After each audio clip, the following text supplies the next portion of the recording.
د پیغمبر علیه الصلاة والسلام مبارک د بدني ښکلاو 11مه برخه.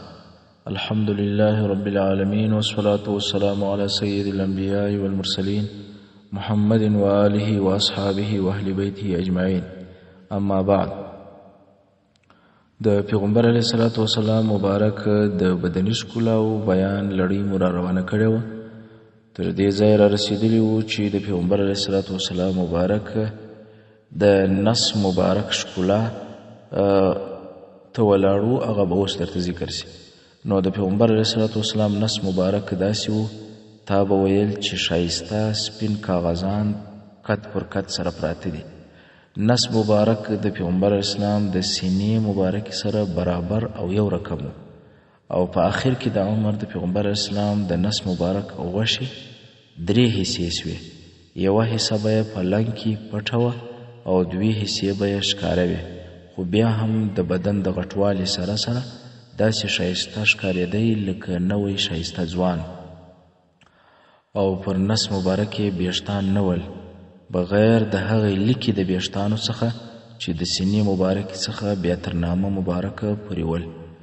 او د پیغمبر علیه الصلاة والسلام د سینې مبارکې څخه بیا تر نامه پورې لکه د درختې صفا نرۍ لښته یا نرۍ لکړه، داسې د نریو نرمو ښایستو ویښتانو لیکه وه. علامه نبهاني رحمه الله په حواله د طیالسي او د ابن سعد او د طبراني او د ابن عساکر رحمت الله تعالی علیهم د ام هانیه رضیت عنها څخه روایت کوي چې دا مبارکه فرمایي: ما چې به هر وخت د پیغمبر علیه السلام نس مبارک ولیدی، تا به ویل چې دا هغه ښایسته کاغذان دي کت پر کت باندې سره پراته دي. او ابن سعد او ابن عساکر د حضرت علی رضی الله عنه څخه روایت کوي چې د پیغمبر علیه السلام پر نس مبارک باندې د ویښتانو نرۍ لیکه د سینې څخه بیا تر نامه پورې ول لکه نرۍ لښته، او پر نوره سینه او نس باندې یې ویښتان نه ول. او ابن عساکر د حضرت عبدالله ابن عمر رضی الله تعالی عنه څخه روایت کوي چې د یهودو یو قوم حضرت علی رضی الله تعالی عنه ته راغله او ورته ویل چې ته موږ ته ستا د اکا زوی د پیغمبر علیه السلام بیان وکړه. حضرت علی رضی الله عنه دوی ته د تفصیلي ځواب په ترڅ کې دا وویل چې د پیغمبر علیه السلام د سینې څخه بیا تر نامه پورې نرۍ لیکه ویښتان ول لکه د تورو مشکو نرۍ لښته، او پر نور بدن او سینه یې ویښتان نه ول. او علامه ابو عبدالرحمن رحمه الله په خپل کتاب وصف النبي صلی الله علیه وسلم کې فرمایي چې د پیغمبر علیه السلام نس مبارک او سینه مبارکه سره برابر ول. او امام غزالی رحمه الله او داسې نور علما فرمایي چې په آخر کې د عمر د پیغمبر علیه السلام نس مبارک 3 حصې و. یوه حصه به یې په لنګ کې پټه وه او 2 حصې به یې همداسې ښایسته ښکارېدې لکه د نوي ښایسته ځوان. دا روایت امام غزالی رحمه الله په احیاء العلوم الدین کې ذکر کوي. او د پیغمبر اسلام د تخرګانو ښکلا به په داسې شکل وه چې د پیغمبر اسلام ښایسته تک سپین صفا تخرګان ول چې ویښتان نه ول ورباندې. امام بخاري او امام مسلم په خپلو کتابو کې د حضرت انس رضی الله عنه څخه روایت کوي چې پیغمبر اسلام به په دعا کې لاسونه دونې پورته کړل چې د تخرګانو سپینوالی به معلوم شو. او علامه جلال الدین السیوطي رحمه الله په خپل کتاب خصائص کبرا کې او علامه نبهاني رحمه الله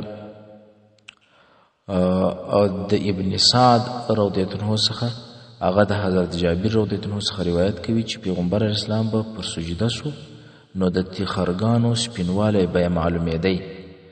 او علامه محب التبری چې دا یو لوی عالم دی، خصائص النبي صلی الله علیه وسلم په نامه کتاب لري، هغه په خپل کتاب کې فرمایي چې د ټولو خلکو د تخرګانو رنګ د بدن څخه جلا وي، خو پیغمبري تخرګان تک سپین ول. او علامه سیوطي رحمه الله او امام قرطبي رحمه الله هغه لا دا هم ورزیاتوي چې پر پیغمبري تخرګانو باندې ویښتان هم نه ول، ډېر به ښایسته صفا او سپېڅلي ښکارېدل. او د پیغمبر اسلام د بازوګانو ښکلا داسې وه چې د پیغمبر اسلام مبارک غټ غټ ښایسته مضبوط او اوږده بازوګان ول. علامه نبهاني رحمه الله په حواله د طیالسي او د امام احمد او د بیهقي د ابو هریره رضی الله تعالی عنه څخه روایت کوي چې د پیغمبر اسلام بازوګان مبارک سرور پلن او د غوښې ډک ول. او امام غزالی رحمه الله فرمایي چې د پیغمبر اسلام لیچونه او بازوګان غټ غټ ول. او د لاسو مبارکو ښکلا یې داسې وه چې د پیغمبر اسلام پراخ غټ ښایسته نرم سخي لاسونه یې ول. او د مبارکو لاسو ګوتې یې اوږدې وې، ډېرې ښایستې نرۍ سپینې مضبوطې ځلېدونکې ګوتې یې وې لکه د سپینو زرو نري شاخونه. او لاسونه مبارک یې د غوښې څخه ډک ول، ښایسته تر واورې یخ ساړه لاسونه یې ول. او تر هر راز اصلي ورېښمو او دیباجو او تر هر رنګه نرم شي ښایسته نرم لاسونه یې ول. او پر اندازه برابر اوږده ښایسته نري نوکان یې ول. علامه نبهاني رحمه الله په حواله د امام ترمذي او بیهقي د حضرت علي رضی الله عنه څخه روایت کوي چې پیغمبر اسلام غټ غټ لاسونه او مضبوطې ګوتې لرلې. او طیالسي او ترمذي او بیهقي د حضرت علي رضی الله عنه څخه روایت کوي چې پیغمبر اسلام نه ډیر جګ او نه ډیر لنډی و، او د غټې ږیرې او غټ سر خاوند و، غټ غټ لاسونه او غټې پښې وې او غټ غټ بندونه یې ول، یعنې هډور و. دا روایت شمایل ترمذي او دلایل النبوه او دارقطني نور کتابونه ذکر کوي. او امام بخاري رحمه الله د حضرت انس ابن مالک رضی الله عنه څخه روایت کوي چې د پیغمبر اسلام سر مبارک او پښې مبارکې غټې وې، پراخ لاسونه یې ول. او امام بخاري او امام مسلم رحمه الله د حضرت انس رضی الله تعالی عنه څخه روایت کوي چې دی فرمایي د پیغمبر اسلام د لاس غوندې پوستوالی او نرموالی مې نه په ډبلو ورېښمو کې لیدلی دی نه په سنګلو کې، او نه مې د پیغمبر اسلام تر بدني خوشبویي بله ښه خوشبویي په مشکو کې محسوس کړې ده نه په عنبرو کې. او امام غزالی رحمه الله فرمایي چې د پیغمبر اسلام داسې ښایسته نازکې اوږدې ګوتې وې لکه د سپینو زرو شاخلې. او علامه ابو عبدالرحمن رحمه الله فرمایي چې د پیغمبر اسلام لاسونه مبارکان غټ غټ ول، اوږدې مضبوطې ګوتې یې وې چې همداسې لاسونه د نارینهو لپاره کمال دی، ځکه چې په نیولو او دفاعي حالاتو کې ښه کار کوي. او په ښځو کې بیا داسې غټ غټ ډبل ډبل لاسونه هغه د عیب وړ دي. او د پیغمبر اسلام پراخ سخي لاسونه ول. امام بخاري رحمه الله د حضرت انس رضی الله عنه څخه روایت کوي، دی فرمایي چې د پیغمبر اسلام غټ غټ لاسونه او پښې وې، ښایسته مخ یې و، نه مې تر ده مخکې د ده په شان څوک لیدلی دی او نه مې تر ده صلی الله علیه وسلم وروسته د ده په شان څوک لیدلی دی. او پراخ لاسونه یې ول. او علامه محمد ابن یوسف الصالحي الشامي رحمه الله هغه فرمایي په خپل کتاب سبل الهدى والرشاد کې چې د پیغمبر اسلام د لاسو په اړه دوه قسمه روایت راغلی دي او دواړه سرټکر دي. یو خو د حضرت انس روایت دی چې هغه وایي پیغمبري لاسونه ډیر زیات نرم پاسته ول، او بل روایت بیا د هند ابن ابي حاله رضی الله تعالی عنه دی چې هغه بیا وایي چې پیغمبري لاسونه غټ غټ او مضبوطه او قوي ول. نو صالحي دمشقي رحمه الله د دې روایتو په تطبیق کې فرمایي چې پیغمبري لاسونه نو هغه د پوست په لحاظ باندې نرم ول، دا پوست په تر ورېښمو هم ډیر نرم او نازک و لکه د حضرت انس روایت چې هم دی. او مضبوطوالی او قوت او طاقت او غټوالی هغه یې په هډ کې و، یعنی د لاسو هډ او د لاسو هډونه یې هغه قوي او مضبوط او غټ ول لکه د هند روایت چې دی. دا تطبیق علامه صالحي دمشقي په سبل الهدى والرشاد فی سیرة خیر العباد صلی الله علیه وسلم کې ذکر کړی دی. او ابن بطال رحمه الله فرمای په شرح ابن بطال کې چې د پیغمبر اسلام لاس مبارک د غوښې څخه ډک و، خو د دې سره سره ډیر زیات نرم هم و، او پیغمبري لاس چې به پر کوم انسان تیر سو هغه کس به په خپل بدن کې یو قسم نادر اطمینان او ډاډ حس کوي. لکه امام احمد رحمه الله چې د حضرت سعد ابن ابي وقاص رضی الله تعالی عنه څخه روایت کوي چې دی فرمایي حضرت سعد وایي چې زه په مکه مکرمه کې ناروغه سوم او پیغمبر علیه الصلاة والسلام مبارک مې پوښتنې ته راغلی او بیا یې زما پر تندي باندې لاس کښېښوی، پر مخ او سینه او نس یې لاس راتېر کړی. حضرت سعد رضی الله عنه فرمایي چې زه تر اوسه پورې داسې محسوسوم لکه چې پیغمبري یخ لاس زما پر ځیګر پروت دی. دا روایت مسند احمد کې ذکر دی. او امام مسلم رحمه الله د حضرت جابر ابن سمره رضی الله عنه څخه روایت کوي چې دی فرمایي پیغمبر اسلام زما پر باړخو یعنی پر مخ باندې لاس راتېر کړي، ما یې د لاس داسې نرمي او یخني او خوشبویي محسوسه کړه لکه چې اوس یې لاسونه د عطر جوړونکو د لوښي څخه راایستلي وي. یعنی عطر والا چې کوم لوښی جوړوي نو په هغه لوښي کې ته لاس یې وهلی دی نو خو د زیاتې خوشبویي څخه یې زیات ښایسته بوی ځي. نو د پیغمبر علیه الصلاة والسلام مبارک د لاسو داسې ښایسته خوشبویي تلله. قاضي عیاض رحمه الله خپل کتاب شفا کې د حضرت جابر ابن سمره رضی الله عنه څخه روایت کوي چې پیغمبر اسلام زما پر بارخو یعنی پر مخ باندې لاس راتېر کړی، ما یې د لاس یخني او داسې خوشبویي محسوسه کړه لکه د عطر جوړونکو د عطري لوښي څخه چې لاس راایستلی وي. او پیغمبر علیه الصلاة والسلام که به په لاس خوشبویي موښلې وه او که بیا نه وه موښلې، خو چې کله به یې د یو چا پر سر لاس ورکښېښوی یا به یې د چا سر روغبړ وکړئ د هغه به ټوله ورځ د لاس خوشبویي تلله.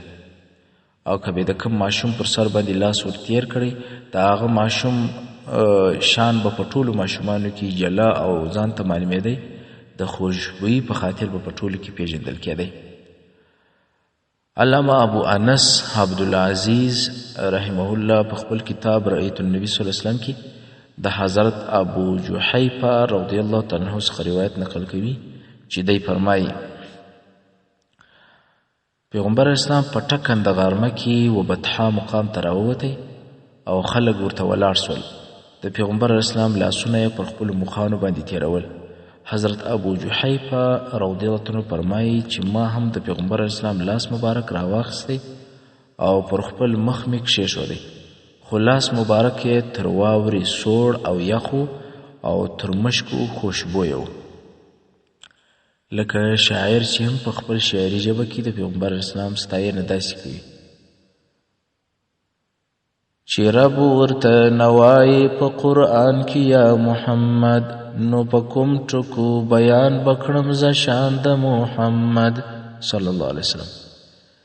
چې کله سو پیدا بوتان ټول پړ مخې نسکور سو، په چغو سو بوتان ول سو دوران د محمد صلی الله علیه وسلم.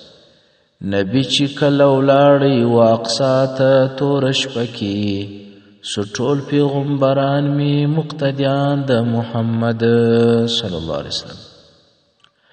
لمر او سپوږمۍ سوله یشکولا ته هم حیرانه، د مخ پر را پړق سو کل جهان د محمد صلی الله علیه وسلم. د رب بس محبوب هره ادا چې د نبی کړي، روان دی په سنت سی مسلمان د محمد صلی الله علیه وسلم. چې رب ور باندې خپل درود وایي ملائک هم، نو درود به څنګه پرېږدي عاشقان د محمد صلی الله علیه وسلم. آخر کې دی راغلی خو اول به ځي جنت ته، الله ته ډېر محبوب دي امتیان د محمد صلی الله علیه وسلم. شفاعت الکبرا خو به نبی بیا په قیامت کړي، ای رب ګاونډی کړه ابو حمدان د محمد صلی الله علیه وسلم.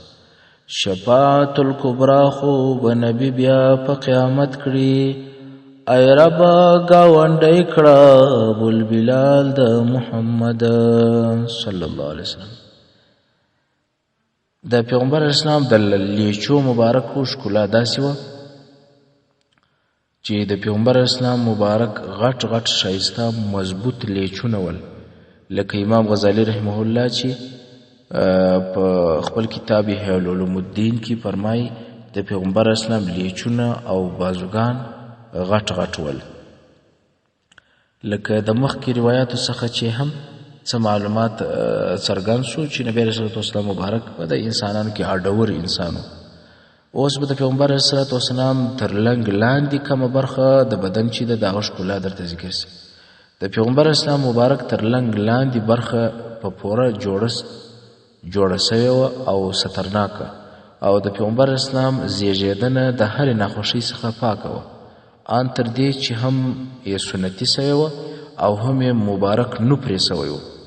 امام غزالی رحمه الله فرمایي چې د پیغمبر اسلام د بدن هغه برخه چې په لنګ کې پټه وه هغه په پوره جوړښت سره جوړه او سترناکه وه. او علامه تقی الدین المقریزي په خپل کتاب امتاع الاسماء کې په خپل سند د حضرت انس رضی الله عنه څخه روایت کوي چې پیغمبر اسلام وفرمایل چې زما د کراماتو څخه دا هم دی چې زه سنت سوی پیدا سوی یم، هیڅ چا زما عورت نه دی لیدلی. او شیخ ابو عمار محمود المصری رحمه الله په خپل کتاب سیرت رسول صلی الله علیه وسلم کې او داسې نور علما په خپل کتابو د سیرت کې لیکي چې پیغمبر اسلام چې کله پیدا سو هم یې سنتي سوی وه او هم یې نو مبارک پرې سوی و. مطلب دا چې پیغمبري زیږېدنه د هرې ناخوښۍ څخه خالي وه. او علامه قاضي عیاض رحمه الله فرمایي چې کله پیغمبر اسلام د مور مبارک څخه پیدا سو هم یې سنتي سوی وه او هم یې نو مبارک پرې سوی و. زموږ ماشومان خو چې کله د مور څخه پیدا سي نو لومړی نو د مور سره تړاو لري، هغه یې ورپرې کړي، څو ورځې وروسته هغه نوره د نو پاتې برخه په خپله جلا سي. خو د پیغمبر علیه صلات وسلام مبارک نو هلته پخواله د لوی خدای جل جلاله د طرفه څخه پرې سوی او برابر سوی و. د پیغمبر اسلام مبارک د مور بی بی امینه رضی الله عنها څخه روایت دی چې دا مبارک فرمایي چې پیغمبر اسلام د هرې ناخوښۍ څخه پاک پیدا شو. او حضرت عایشه رضی الله عنها فرمایي چې ما هیڅ وخت د پیغمبر اسلام عورت نه دی لیدلی. او حضرت علی رضی الله عنه مبارک فرمایي چې ما ته پیغمبر اسلام وصیت وکړي چې ما ته به غسل د وفات بعد ته راکوي، ځکه چې زما عورت ته که هر چا د کتلو دپاره سترګې ورواړولې ړوند به سي. او د پیغمبر علیه صلات وسلام مبارک د ورنو او د لینګیانو ښکلا، د پیغمبر اسلام مبارک ښایسته غټ غټ مضبوط ځلېدونکي ورنونه او لینګیان ول. د ښایستو مبارکو لینګیو غوښه لږ وه. علامه ابو عبدالرحمن رحمه الله په خپل کتاب وصف النبي صلی الله علیه وسلم کې فرمایي د پیغمبر اسلام لینګیان مبارک تک سپین او باریک ول، یعنی لږ غوښې ورباندې وې. او امام بخاری رحمه الله او امام مسلم د حضرت ابو جحیفه رضی الله عنه څخه روایت کوي چې دی فرمایي زه و پیغمبر اسلام ته په داسې حال کې ورغلم چې دی مبارک په ټکنده غرمه کې په ابتح چې دا په مکه مکرمه کې د یو ځای نوم دی په ابتح کې و، هلته په خیمه کې ناست و. حضرت بلال رضی الله عنه راووتی اذان یې وکړی، بیا خیمې ته ننوتی، د پیغمبر اسلام د اوداسه څخه پاتې سوي اوبه یې راویستلې، خلکو هغه اوبه د تبرک دپاره سره وړلې. بیا بلال رضی الله عنه ننوتی، د هغې خوا څخه یې هغه لکړه راویستله چې به د پیغمبر اسلام د مخ لوري ته درول کېدله د لمانځه په دوران کې. وروسته پیغمبر اسلام هم راووتی. حضرت ابو جحیفه رضی الله عنه مبارک فرمایي لکه زه چې د لینګیانو ځلېدو ته ګورم، بیا پیغمبر اسلام مبارک مخ لوري ته لکړه ودرول سوه او موږ ته یې د ماپښین لمونځ 2 رکعته راکړئ، ځکه په دا وخت کې نبي اسلام مسافر. دا روایت صحیح مسلم او امام بخاري ذکر کړی دی.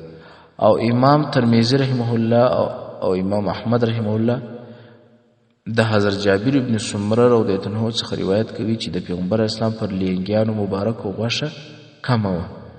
او امام غزالی رحمه الله فرمایي چې پیغمبر علیه الصلاة والسلام هډور و، یعنی اوږې او څنګلې او رنونه غټ غټ ول.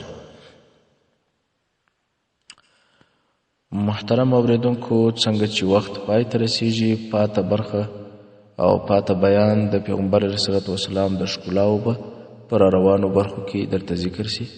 صلی الله تعالی علی خیر خلقه محمد و آله و اصحابه و اهل بیته اجمعین.